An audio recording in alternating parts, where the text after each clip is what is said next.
देखिए, बात यह है कि जब जब आप असूल पे खड़े होते हैं तो बेअसूल बेज़मीर लोग हमेशा आपको डराने के लिए तैयारी जरूर करते हैं। अल्लाह का शुक्र यह है कि पाकिस्तान की 80 से 90% अवाम डट के इमरान खान के पीछे खड़ी है। इस बात का राणा सनाउल्लाह को भी पता है और राणा सनाउल्लाह की पार्टी को भी पता है। इस टाइम वो जो कुछ भी कर रहे हैं, आपको उनकी आवाज में, आंखों पे और चेहरों पे डर नुमाया है। ये तैयारी कर लें, ये 27 किलोमीटर पे इनकी हुकूमत है। इंशाल्लाह जब खान अपनी स्ट्रेटजी सामने रखेगा अगले चंद दिन में, तो इनको लग पता जाएगा इंशाल्लाह।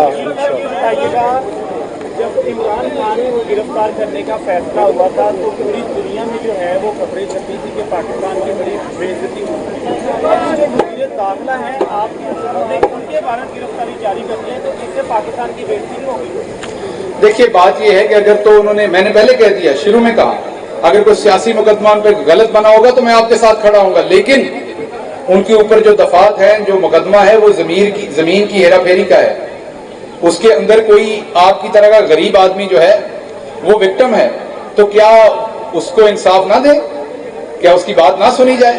तो मुकदमे की नवीयत जरूर देखें कि वो सियासी है या वो मुकदमा असल में बना। अगर असल मुकदमा है तो वो भले मेरी पार्टी के खिलाफ हो, मेरे पे हो या किसी और पे हो, तो असल मुकदमा बिल्कुल होना चाहिए।